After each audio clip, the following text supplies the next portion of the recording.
How's that done? How could I answer that if you got the nerve to ask me? It happened so long ago, I wasn't even born. A song that doesn't pussyfoot around nor turn a blind eye to human nature. Who threw that glass with free? Who did it? I'm a translation to animal my soul, admit my return. How about rap? I'm afraid to go on the internet. I'm afraid some pervert's gonna lure me somewhere. You want some eggs?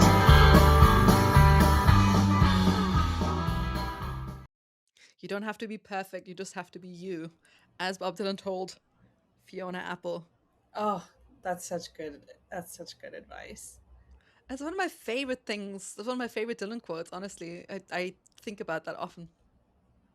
It's similar to the quote, "Life is about creating yourself and creating things." Yeah. Rather than discovering yourself or whatever. And then the other thing that we talked about earlier, the what is it? I know who I am, but I'm not sure who I'm going to be. That is such a banger of a quote. Like I always know who I am, but I just never know who I'm going to be. I think he said that in an interview. That's so brilliant. Yeah, and that has a similar sentiment of like, don't sweat it. Don't sweat like how you're going to change and look back on who you are now. Yeah. And it's about being in the moment and kind of like being, not sweating it, but also being true to yourself in the moment and not thinking beyond that too much. Yeah. Which is such good advice. I feel like I need to take that advice. I feel like I'm always embarrassed of myself like 5 seconds ago. And that embarrassment feeds into like anxiety about how I'm presenting myself or sounding eloquent now in the moment.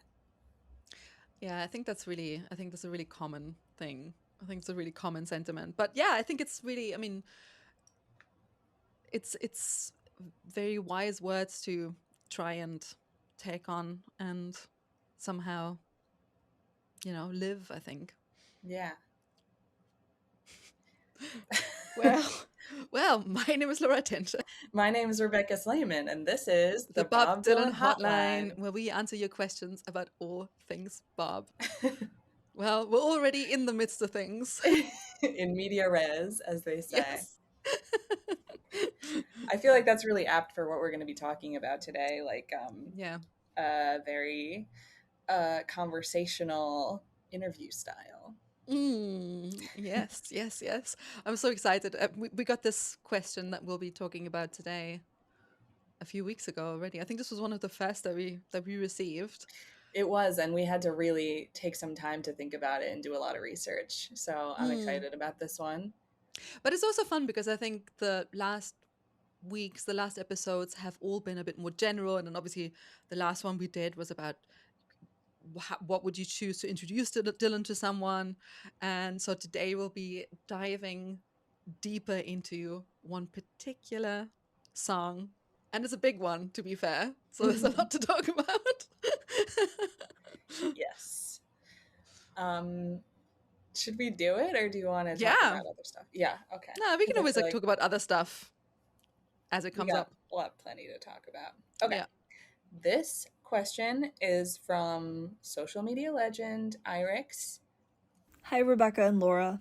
I'm Irix, and I was wondering what your thoughts on the song Brownsville Girl are. I've never really liked it, and I was curious, how do you feel about the song, and why do you think it's one of his most well-liked songs from the 80s in the Dylan fandom? Why not something like Tight Connection to My Heart or When the Night Comes Falling from the Sky? That's a really funny question. And it's interesting talking about audience and like who we're thinking about that we're talking to. And people have all different opinions about what should be the most well-known or most well-liked Dylan song. Even within different versions of this song, New Danville Girl and Brownsville Girl.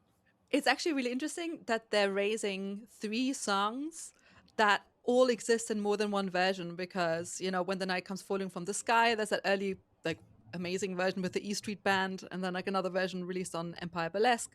Tight Connection to My Heart was already recorded for Infidels, Someone's Got a Hold of My Heart. And then Brownsville Girl was initially recorded for Empire Burlesque. That's right. As New Danville Girl, and then eventually rewritten and kind of overdubbed, and then came out on Knocked Out Loaded. Yeah. And there's one line in Brownsville Girl that I didn't realize this was happening. It would transition to Sweetheart Like You in my head. Because there's one repeated phrase here. The line, you can make a name for yourself, is both in Brownsville Girl and Sweetheart Like You. And it was like in the back of my head transitioning from one song to another. He was shut down by a hungry kid trying to make a name for himself. Mm-hmm. You can make a name for yourself. You can hear them tires squeal. That is interesting that that's a theme that crops up again and again. Mm-hmm. Well, so why is this song so great?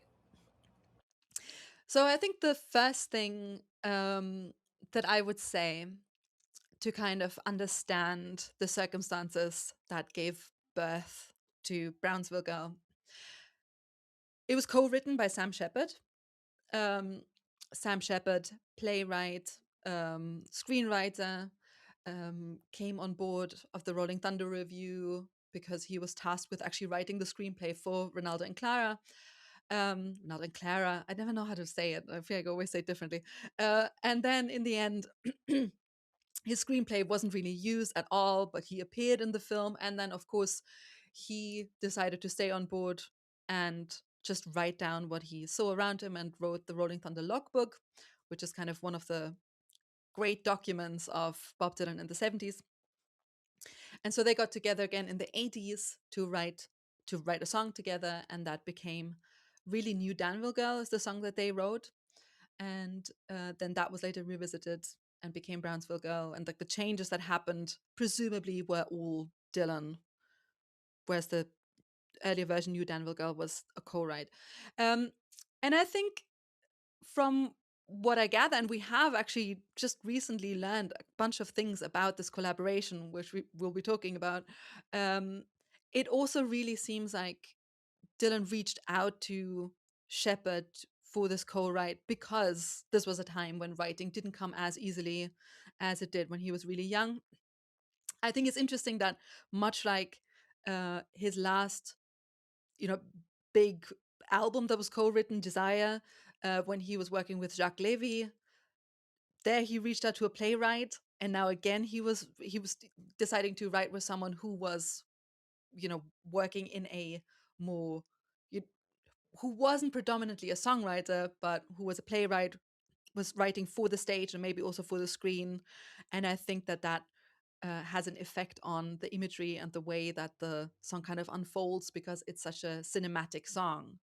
I think that is like the biggest thing that I think about with Brownsville Girl, that it's like a movie, and it is about movies, and that the whole world is so cinematic. And I think that is like, I think what I would say to start us off. Yeah, the thing that came to mind when I was first just listening to the song, trying to figure out why I liked it so much, is because it has that Dylan thing where it is drifting perspectives, and it will go from watching a movie to being in the movie to being on this other adventure in Texas to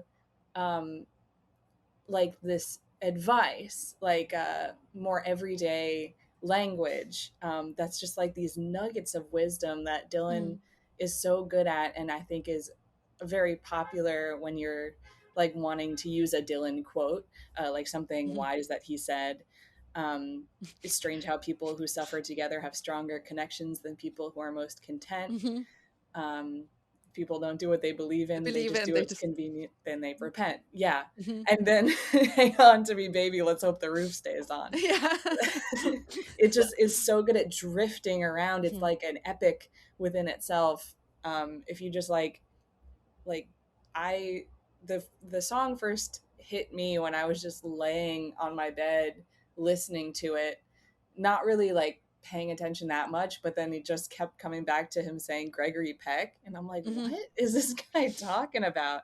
And now every time I listen to it, something else pops out at me because there's just so much within this one song. Mm-hmm. I think absolutely. I think the song that I think is almost closest to how I experience Brownsville Girl is something like Highlands, where yes, you have a kind of chorus that recurs, but it really isn't like a traditional song, because you don't listen to it, because it's catchy or because, you want to sing along. It is, you just let it wash over you. And in that sense, it is a lot more like a film. It's kind of like an auditory film. And I mean, yeah, maybe something like Murder Most Foul as well, I'd say. Um, that it's really more about experiencing time than it is about experiencing a song.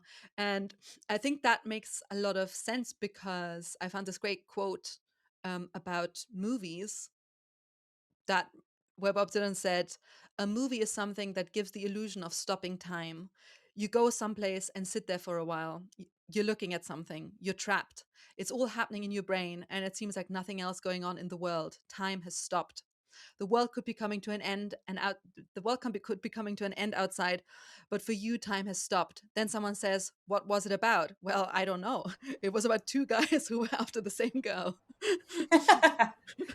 So he said that in 1985, so around the time when he was working on Brownsville Girl. This is also very much in keeping with some of the stuff that he has said about Ronaldo and Clara, where he said the greatest feat about that film, which was his own film, was that he believed that they stopped time in that movie, and that he described that as a heroic feat. And back then he told Allen Ginsberg, this was in 1977, that his goal with his songs is to stop time in the same way, because when you manage to stop time, you become immortal, because then you triumph over death by stopping time. So I think that's an interesting perspective with Brownsville Girl as well. And as you say, I think like this question, what was happening, what was the film about, right? If you likewise say, what is Brownsville Girl about, I guess you could say it's about a guy who's standing in line to see a film about Gregory Peck. And at the same time, he remembers a Gregory Peck movie that he watched once. And he kind of sums up the plot of that movie. And as he does that, these memories come rolling in. And actually, there's a quote that I found. Let me see if I have that here. Yeah. So Sam Shepard actually said about the film, it has to do with a guy standing in line and waiting to see an old movie that he can't quite remember, only pieces of it. And then this whole memory thing happens. So that's how Sam Shepard describes the movie. And I think that that's a pretty apt description, because this old movie, the plot of the old movie, is one frame of the film. The actual frame is the singer standing in line to watch another Gregory Peck film. And then in between all of that, he has these memories of being in his own kind of road trip movie, in his own kind of Western, where he is driving across the desert with this woman. And maybe there's another woman as well. And the lines blur between all those different plots, between the different frames. Sometimes he is in the film himself. Sometimes you get the feeling that like this that him and the woman are playing roles. There's acting going on. There's a character of Henry Porter, and the only thing that you know about Henry Porter is that his name wasn't Henry Porter. So he too is an actor playing some kind of role. And I think that this artificial quality, or the kind of like playing pretend, is everywhere in all the plots that happen simultaneously. Yeah, and the memory, the part where he's talking about going towards Amarillo and visiting Henry Porter where he used to live, that whole section, when I was listening to it, really reminded me of um, like Hades, like a real ancient Odyssey, where she says, "Welcome to the land of the living dead." And it seems like he's kind of trapped in this nowhere place, this kind of purgatory place. And then abysses, yeah, descent into the underworld. yes. And then he just like keeps interrupting telling this story to be like, oh, but then again about this movie. And then then it blends again, and he remembers Gregory Peck and a lot of them and the way people moved, and a lot of them seem to be looking my way. And he's like, and it's also so similar to Pat Garrett and Billy the Kid, where he was going to be the star. I assume Pat Garrett. He was supposed to have a bigger role, and that plot also seems very similar to the plot and characters he's describing in the song in the movie. And then I really like this line that was changed that was in New Danville Girl. That it's good that it was cut because it was kind of a clumsy line. But when he says, all I can remember about it is it's starring Gregory Peck, and he was in it, and everything he did in it reminded me of me, which is the most clear thing of what he's talking about. And it's much better said more subtly throughout the song, but there it is. I will really say, I think there is a tendency of, so because, New Danville Girl obviously was unreleased for the longest time. It was finally released on Springtime in New York a couple of years ago. And I think there's this tendency of a lot of Dylan fans that when an early version or an alternate version is unreleased, they love to say, well, it's so much better than the version that got released. They love it. Yeah, they always, I mean, and I understand the impulse, because I think there is always, you always feel like you're being let in on a secret when you hear something that's unreleased, and it feels like you're in on the secret with the artist. But I think some people take it too far by just assuming that like the artist made the wrong choice by rewriting it. And obviously there's a lot of examples for that in Dylan's career, stuff that he rewrote or reworked. We already mentioned like some of them in the 80s. But I think in the case of Brownsville Girl, I prefer Brownsville Girl to New Danville Girl 100%. And I think, I mean, there are a couple of lines from New Danville Girl that I really love, that I'm kind of sad that were lost. Like there's this one line about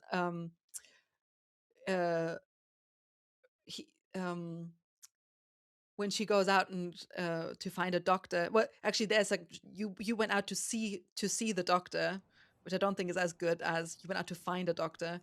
And it says, until the whole place started feeling like Mars. I think that's a great line. That's a great line, and that's maybe like the only line that I think like was I missed in Brownsville Girl. But sorry. No, I keep going. Sorry. No, I had no. I'm trying to not like say everything at once, because obviously we both have so much to say. Yeah. We should introduce Bill Latanzi into this, probably. Yes. To talk about these different versions. Especially talking about New Danville Girl. Yeah. So Bill Latanzi at the most recent Bob Dylan conference in Tulsa in 2025 gave a presentation of all of the drafts of Brownsville Girl, pulling from the archives. But he was not allowed to quote directly these different drafts. And it's really incredible that he was able to publish an article about it while like talking around these lyric changes, but still revealing so much about the differences between the versions. And so his research here was really invaluable in doing research about Brownsville Girl, because it's all online, as much as the Dylan camp will allow it to be. And it's kind of funny how like this song is so interesting, and I understand why it drives people to madness like this, where you're like comparing every different word, and it's all in spite of the Dylan camp not wanting that to be out there. But the whole process is so fascinating. Yeah, and I think Bill had access to the Sam Shepard versions. because from the Sam Shepard archive, and I think he was able to quote those. So that's also really interesting that he's able to basically compare the earliest versions that Sam Shepard himself noted down, and then kind of like an early draft, and then we have the version of New Danville Girl and the finished Brownsville Girl, but Bill was only able to hint at like a couple of other versions in between and changes that were made. Yeah, but I think like on the topic of the collaboration, I think one thing that I read, now I'm not sure anymore where I read that. Maybe that was actually in Bill's article.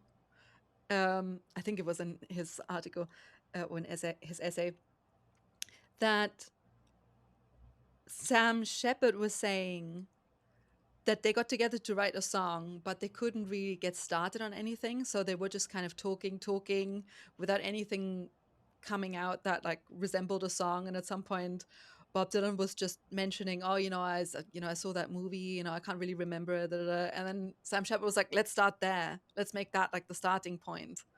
And I thought that was like really, I mean, that's the magic of a collaboration, that someone else, another artist, can see the spark in a certain moment, or maybe not even a spark, like maybe just like something that could become a spark, if you make it the starting point. If you say let's start there. And I thought that was really fascinating. And then also that like within the song that there are a couple of lines that almost feel like it could be like Dylan and Shepard talking to one another. Like, if you were only by my side to show me how, or even like the really famous, if there's an original thought out there, I could use it right now, that there's good. almost like this other meta level of like a kind of communication between the two writers going on that makes it into the song. And I think that's just like another level that I really love. Yeah. We also want to talk about like Dylan's delivery of the song. And I think a big element of why people might say they prefer the New Danville Girl is because the production on that, you hear Dylan's voice much clearer, and it is so beautiful. You mentioned in our text about Dylan's transitioning between talking and singing is so rhythmic and so perfect. It is like peak Dylan delivery. I really liked this comment that I saw on the YouTube upload of New Danville Girl, which is the first 3 minutes of the recording. Someone specifies 0 to 2 minutes 52 seconds onwards. Bob Dylan is the greatest singer this side of glory. Christ save Bob Dylan. It's so like, this commenter must have been ecstatic hearing this version of the song. And I agree, it is really beautiful, and he's really singing, like hitting the notes.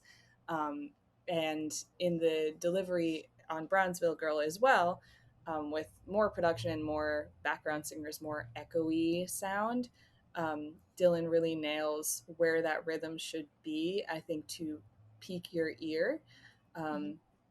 That's just what Dylan is a master at, I think, both in his delivery and songwriting. I really like the line, I saw you break down in front of the judge and cry real tears. And that it leaves some space at the end of the line. It just sounds so conversational and real, which is probably also, like you said, it being a product of conversations. Yeah. And the changes that he made between New Danville Girl and Brownsville Girl so often have to do with making it better song lyrics. Have to do with the sound of the words, having to do with the rhythm of it.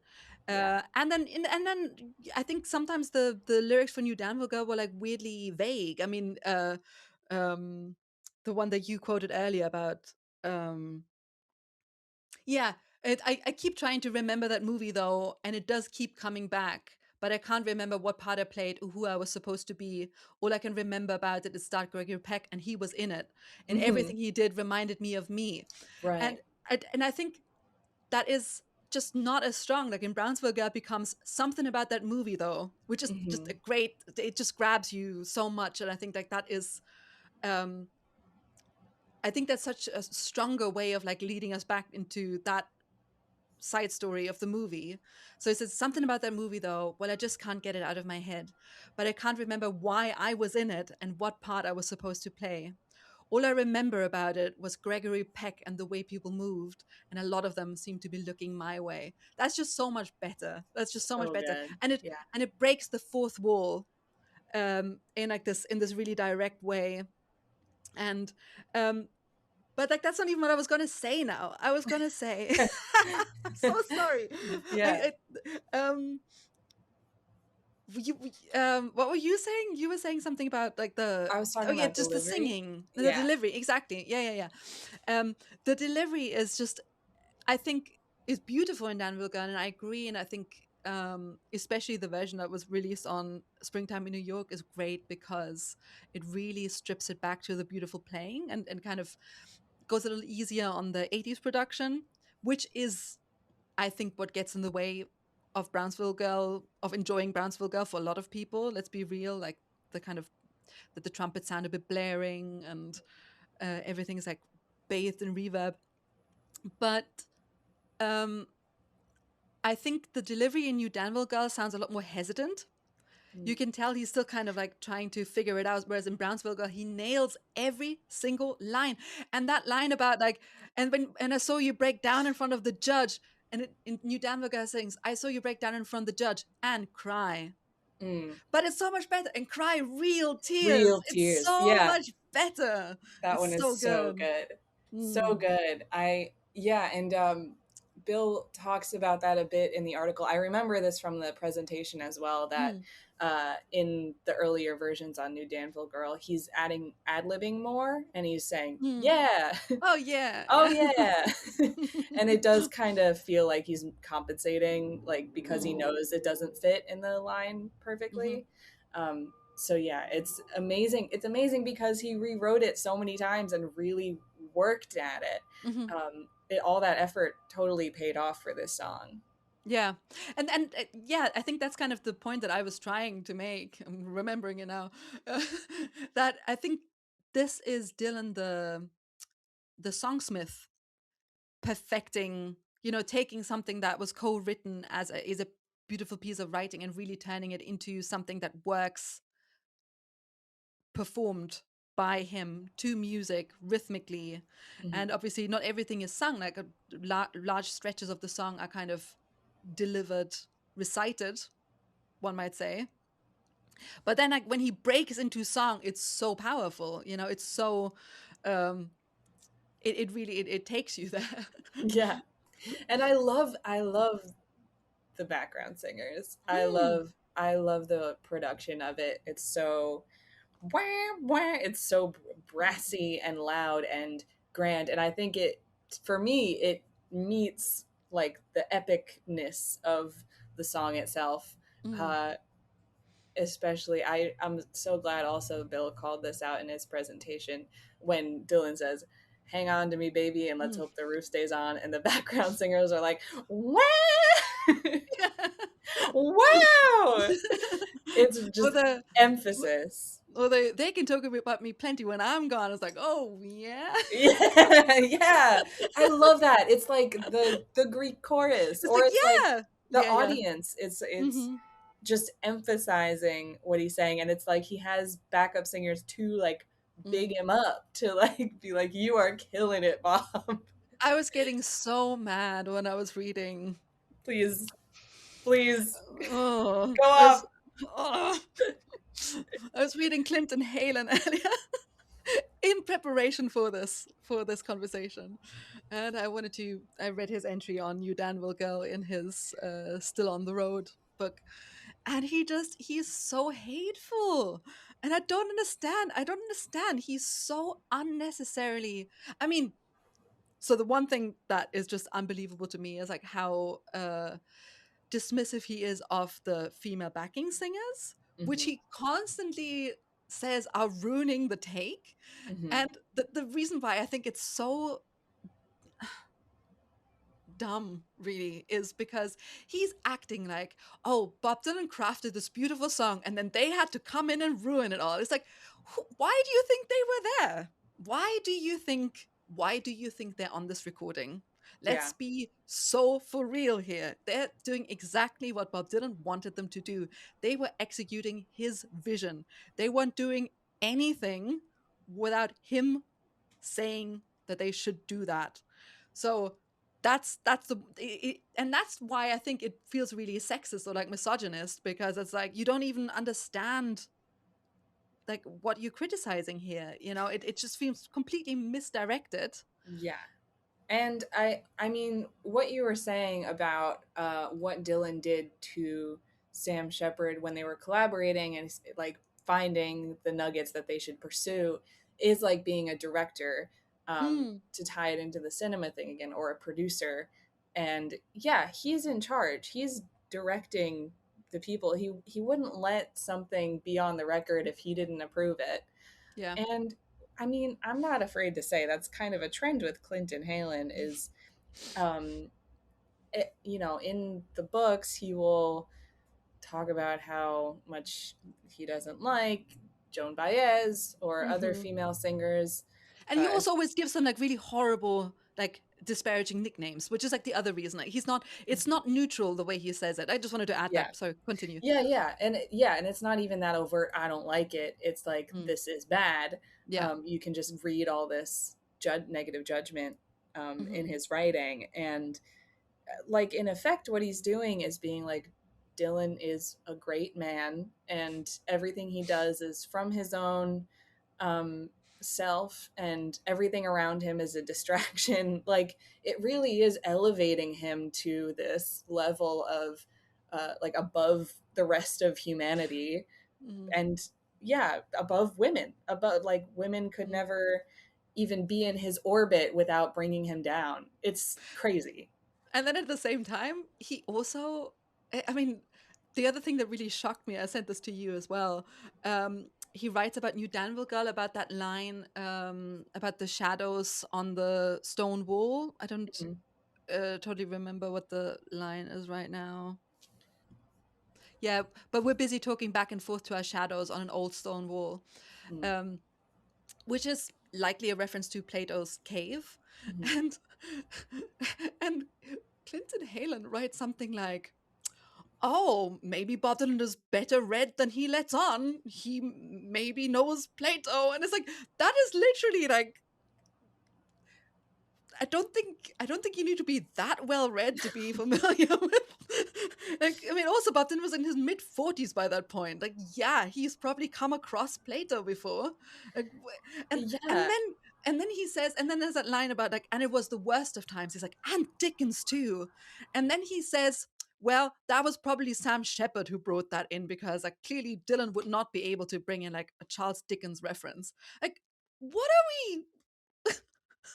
That has to be some kind of like old school like classicism. Like, does he think Shakespeare didn't write Shakespeare plays? Is he one of those conspiracy theorists? Because like, yeah, Dylan didn't go to college, but his high school education was rigorous. Like, we know this, that they studied, and he loves the to classics. Read.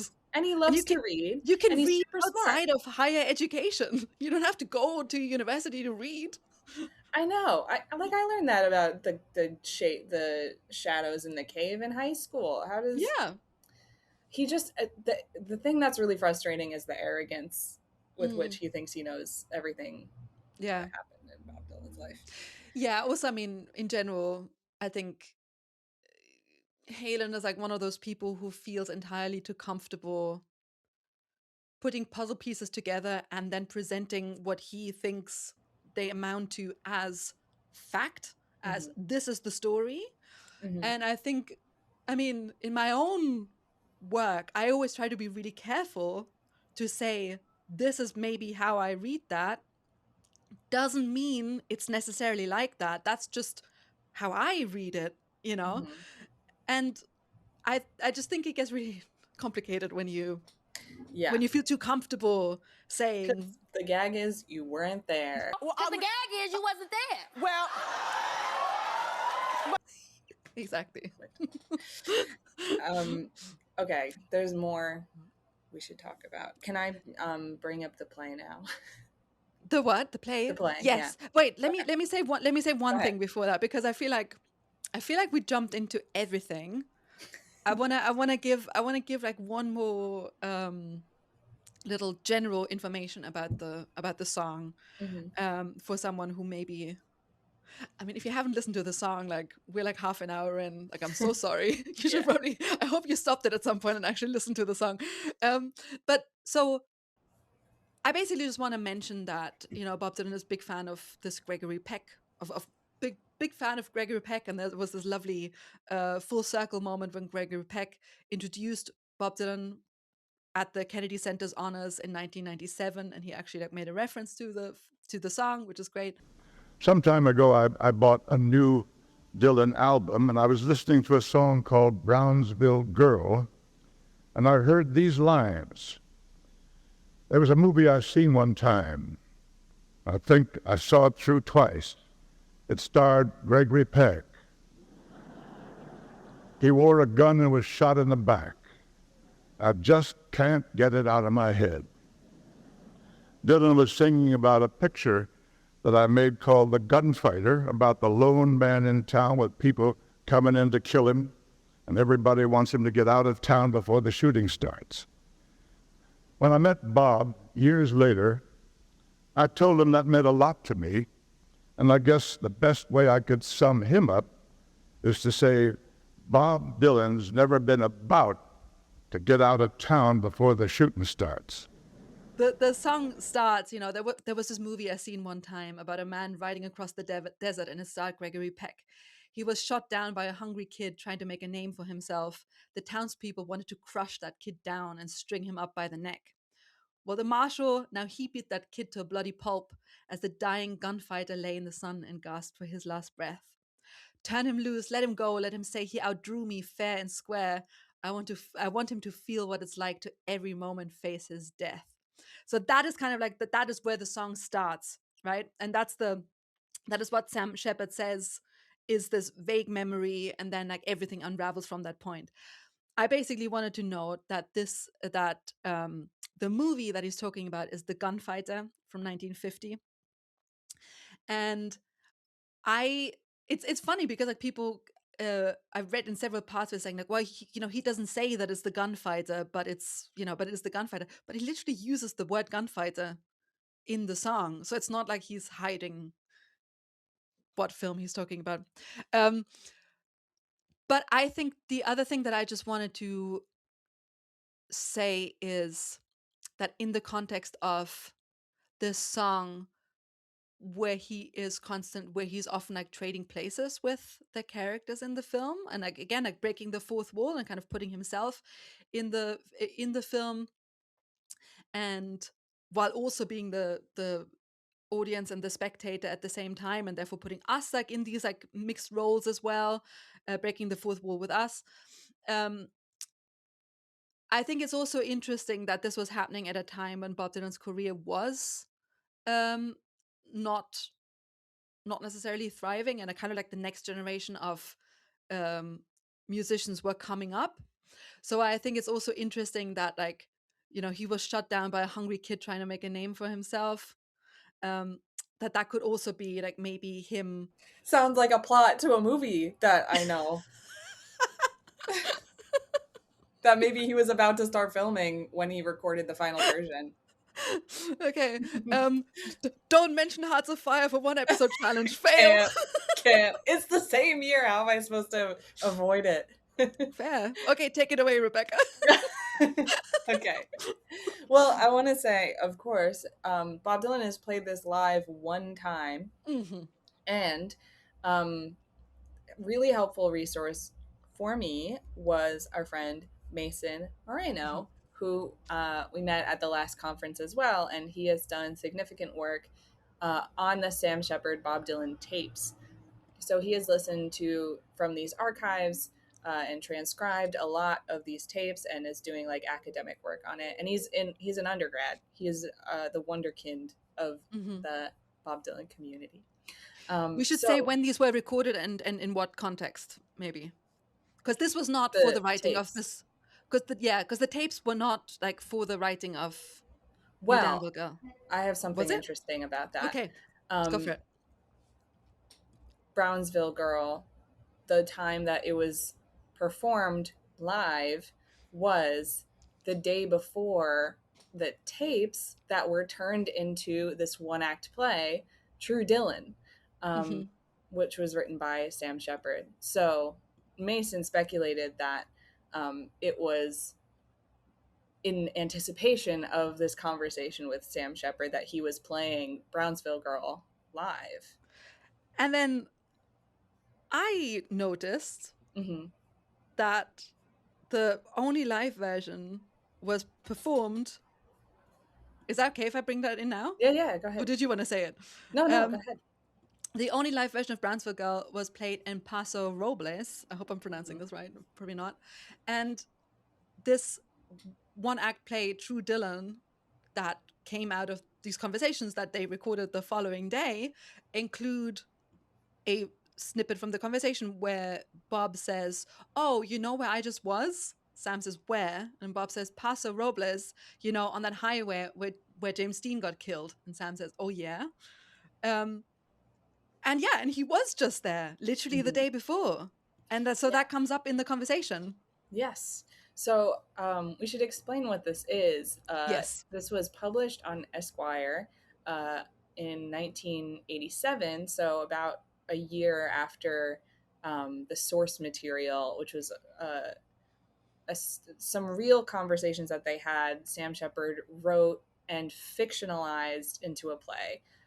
So it's interesting because you don't really know what Dylan actually said and what was fictional unless you know Mason Moreno, who has done work on this. So he actually has compared what is talked about in the recordings and what is in this play. And the one thing that was added, which doesn't have any basis in the conversation, is discussion about his 1966 motorcycle crash. Although they do talk about James Dean crash. So, I mean, I think it's really well written as a play. It really seems like a play and captures Dylan's idiosyncrasies. But I really love that the 1966 crash is put in here and how it's written about. And it's Dylan talking about him cresting this hill and being blinded by the sun, and it leads to the crash. It's very Icarus. It's very like this moment in his life was like a rebirth. And it actually made me think like it's like when Dylan left the world of shadows or the world of like the ethereal and then was left in the real world, when you think about like the context of his career and where that moment sat in it. So it's funny because it's talking about a real event, but it's the one thing that Sam Shepard put in there. Yeah, that's really interesting.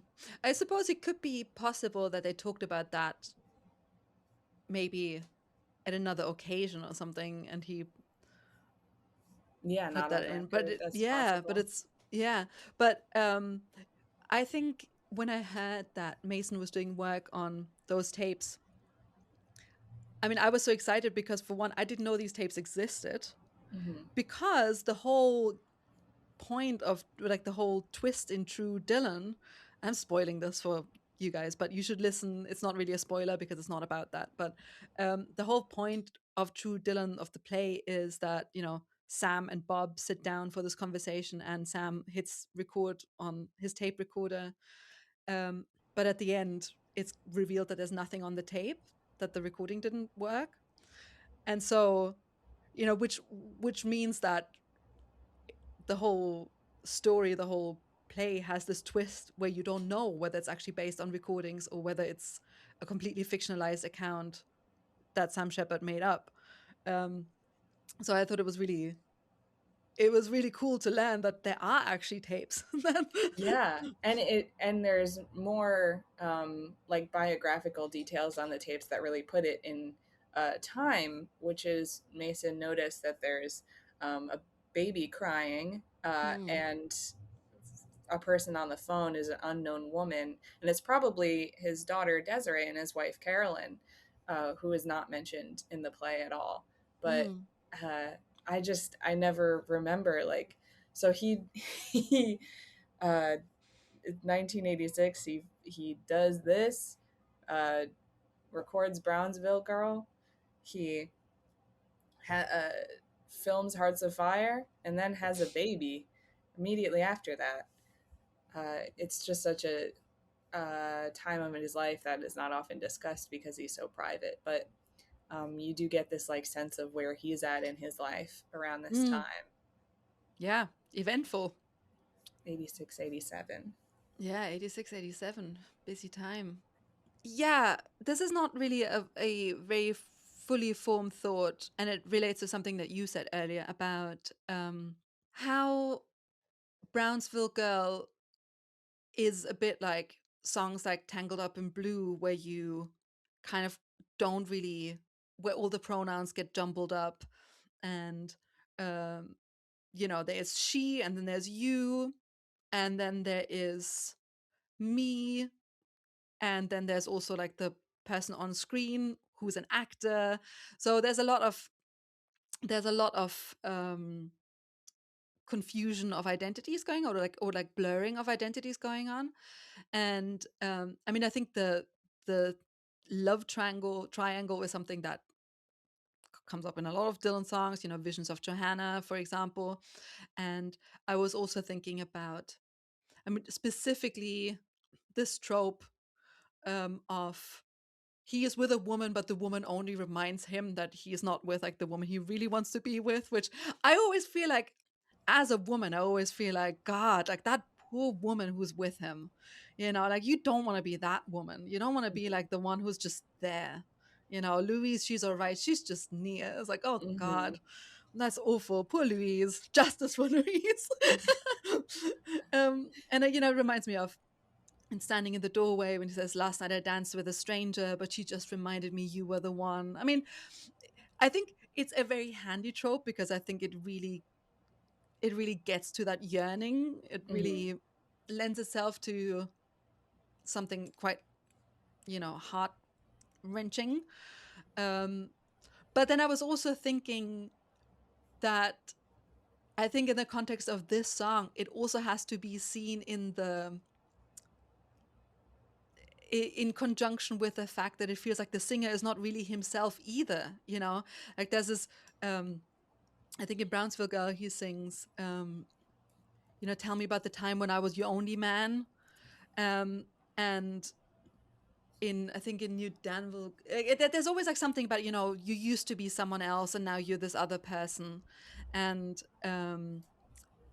you're playing a part, obviously. So I think there's like, I don't fully know what I'm trying to get at. Maybe you can help me if any of this makes sense. But I think this is just something that I find very intriguing about the song and very appealing, that you constantly, it's not hard to follow, but it's almost like, again, like this question, when someone asks you, what's the movie about? Then you're like, but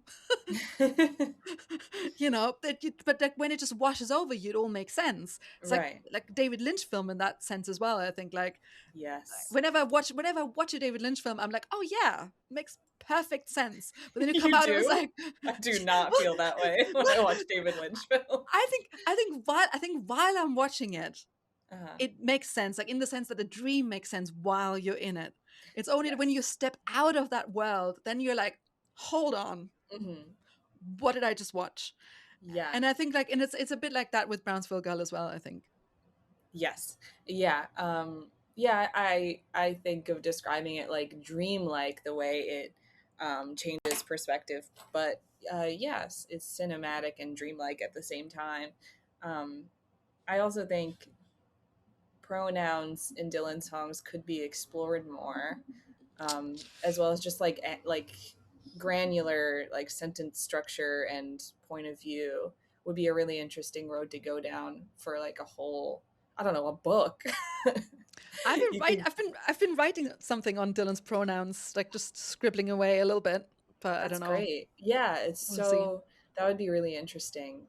I also had another point from what you said earlier, and I'm glad I waited this long to bring it up, so the casuals have stopped listening by now, because I feel like, I don't know. But when you're describing what kind of song it is, and how it relates, how it feels like a movie, and what Dylan said about it stopping time, it's pretty similar to All Too Well, 10-minute version, Taylor's version. It is. I mean, she turned it into a movie because I think she made it very literalized. But that is, I think, one of her best songs. Taylor Swift, if you didn't know.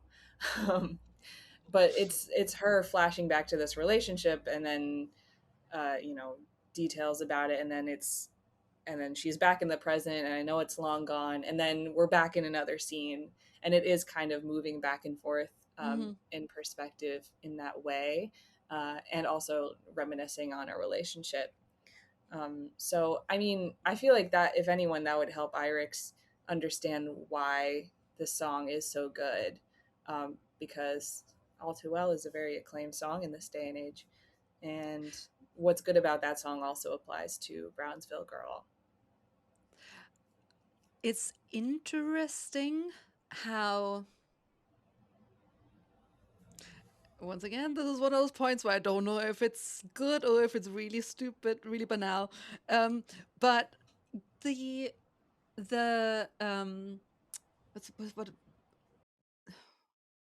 what's the word I'm looking for? The concept, I guess, of a flashback, is obviously very cinematic, that you don't have to, that the storytelling doesn't have to be linear, that you can flash back to an earlier scene. And I think that is, because I've been thinking about Blood on the Tracks a lot, because I've come back to like the episode that I'm working on. maybe I'll finish that soon, hopefully, fingers crossed. But because I was thinking about Blood on the Tracks and the songwriting on it, and why it was such a departure actually from Dylan's earlier songwriting. And I do think that the fact that he was really moving even further away from linearity, from like linear time, that made a real difference. So like, Tangled Up in Blue, he starts one point and then he jumps to another point and another point and another point. And that is the case on a lot of songs on Blood on the Tracks. Shelter from the Storm, it's not told linearly. It's told all jumbled up. And I think that was actually like a real innovation, or like, I don't want to say innovation because I can't claim that, like, I mean, even Dylan did something like that before, but I think that was a breakthrough for him, where he was like, oh, I can write this way. And I think that that's also, you could almost say that he perfected that on a song like Brownsville Girl, where he really leans into the cinematic nature of the writing, and where it almost like, again, a chronology becomes unimportant, because it's all told in flashbacks, it's all memories, and it's all unreal in its own way. It lives purely in the memory, and by that nature it's already distorted. And I love this. One of the things that I really love about the writing, and Bill also points this out, but I arrived at it independently, which is a Mad Men reference, Pete Campbell, if anyone knows. Yeah. I arrived at it. I love when he writes, let me look this up. So he sings, well, I keep seeing the stuff and it just comes rolling in. And it blows right through me like a ball and chain. I can't believe we've lived so long and are still so far apart. The memory of you keeps calling after me like a rolling train. And what he does here is something that he likes to do in other songs as well, where he switches out the rhyme words. So, because you would expect it to be, and it blows right through me like a rolling train, and the memory of you keeps calling after me like a ball and chain. But he switches it up. So it's like, it's the he does that in other songs as well. I think like actually the example Bill notes is in Stuck Inside of Mobile with the Memphis Blues again. I think that he just punched my eyelids and he just smoked my eyelids and punched my cigarette. The that would post be has been stolen, the mailbox is locked. Yeah, That's one that's thing what I Bill. also remembered from that presentation. Yeah. And I think that that's just like a very Dylan-esque turn in the song that I really appreciate. Yeah, it's very psychedelic. I'm glad you brought that up. I was also thinking about that, and then I forgot.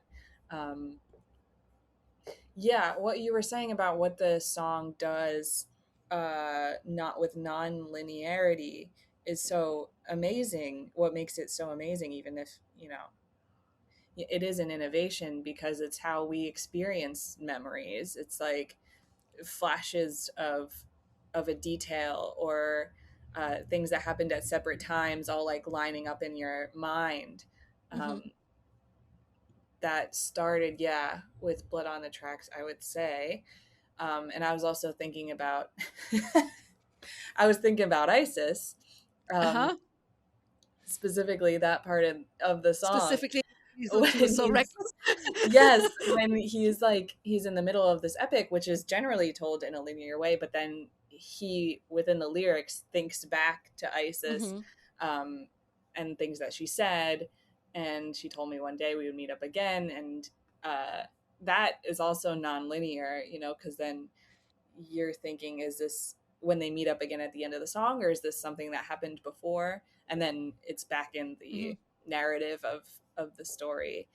And it raises this question where it feels almost circular, like the song ends and you can just like begin it again, because he also talks about like the next time we wed, which is something you think of that happens one time. It's so great, the thinking about time in these Dylan songs and how he manipulates it. Yeah. The other thing that, if I can come back to this idea that Dylan might also see himself in the role of the gunfighter who's brought down by a hungry kid, right? I thought, so the last verse also is rewritten for Brownsville Girl from New Danville Girl. And specifically, he sings, so New Danville. There's a movie I've seen one time. I think I sat through it twice. How many times was it? Was it once or twice? Well, apparently twice. That's what he remembers this like at the end. He's like, actually, I still think I sat through it twice. Right. It wasn't once. But so in New Danville Girl, it's like, there was this movie I seen one time. I think I sat through it twice. I don't remember who I was or what part I played. All I remember about it was it's starring Gregory Peck. But that was a long time ago, and it was made in the shade. Fine, but it kind of lands a little flat. Like it doesn't. You know what I mean? It's kind of like, okay, it left me thinking it was made in the shade. Yeah, like, what does that mean? Okay, it's just like a rhyme. And then he changes it, and I think I love this actually. So then he sings, there was this movie I seen one time. I think I sat through it twice. I don't remember who I was or where I was bound. All I remember about it was it starred Gregory Peck. He wore a gun and he was shot in the back. Seems like a long time ago, long before the stars were torn down. There's so much in that stanza. It's incredible. That little thing about like he wore a gun and he was shot in the back. It's like it's like punch. Yeah. it's really, it's like bullets. It's like the bullets firing, and then like it seems like a long time ago, long before the stars were torn down, and that's like a comment on American cinema. It's about like, but it's also a reflection, kind of, it's like celebrity, and it's like, him reflecting on a celebrity from the previous generation in Gregory Peck, who he's looking up to. He is now in a position where people are looking up to him, and like he is a star. Has he been torn down? You know, like I think there's so much all of a sudden, like this whole reflection that's happening throughout the song of this identification with like the person on the screen, the breaking of the fourth wall, of him like stepping in and out of movies. All of a sudden it makes sense, like with this final line, I think, where he where he really like lands this punch like seems like a long time ago, long before the stars were torn down. It's so good. Like the landscape has changed, Yeah. metaphorically and literally, like a movie set, and the moon above, teeth like pearls shining like the moon above, and the stars. It works on so many levels. Yeah. And even the hungry kid trying to make a name for himself. It's like someone seeking celebrity, but like in what we talked about with Sweetheart Like You before, like willing to do some really debased things, you know, in order to get there, in order to, you know, you can make a name for yourself. You can hear them tires squeal. Like that's Sweetheart Like You, right? You can be known as the most beautiful woman who ever crawled across cut glass to make a deal. Exactly. And here it's a hungry kid like shooting someone in the back, you know. It's like the least honorable thing. It's like a cowardly thing to do. Yeah, and it also goes back to like I said, Pat Garrett and Billy the Kid, like knocking on heaven's door, like looking back at as someone who's older at this whole life where you've had to give up so much and do such horrible things, and then looking at a younger person who's like entering this life and like passing it on. Yeah.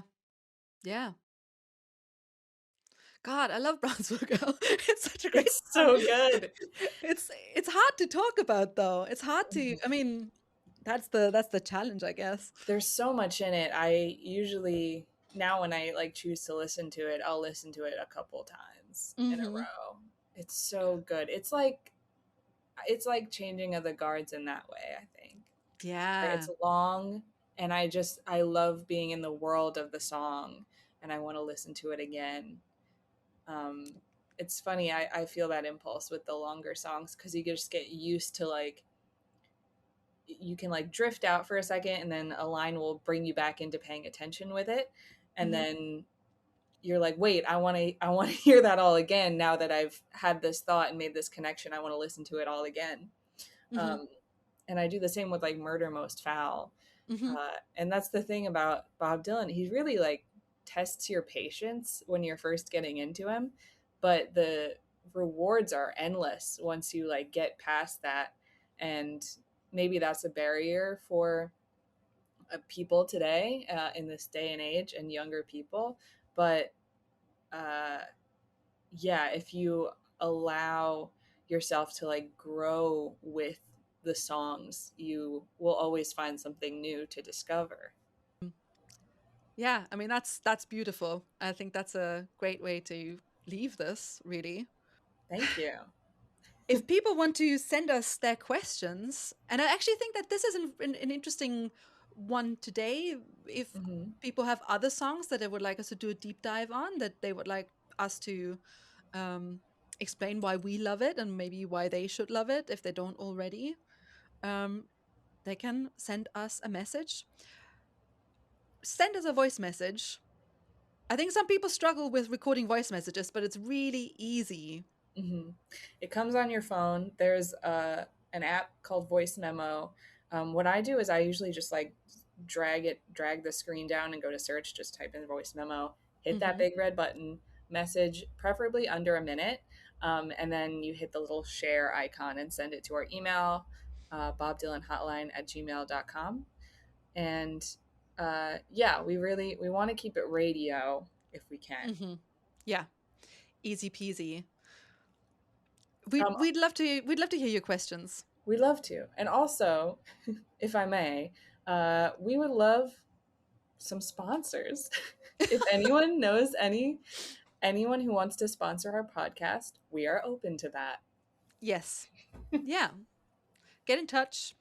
Either bobdylanhotline@gmail.com or itsdefinitelydylan, all one word, @gmail.com. Gmail. Why don't you sponsor us? I have 2 email addresses with you. Come on, you've got the money.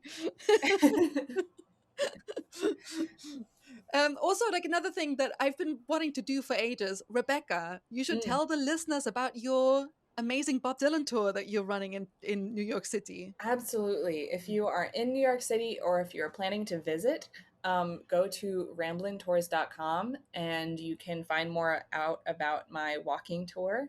It is mostly through the village, but also some little known stops. I think mine is the best Bob Dylan tour out there. No doubt. And there are some dates and times listed on Eventbrite. You can book right through there. But if you're coming another time and the date's not listed, you can feel free to email me. It's bob@ramblintours.com. And I have a blast whenever it's people who listen to this podcast or like know Laura. It's always like such a fun time no matter what. And bring your friends. You know, I curated it so it can be for Dylan diehards, like people who listen here, but also people who don't know that much about Dylan. It's very personalized. So I would love for you to come out and see me. Amazing. Once again, if you have any questions for us, send us a voice memo to bobdylanhotline@gmail.com and we'll do our best to answer it. But the answer, my friend, is blowing in the wind.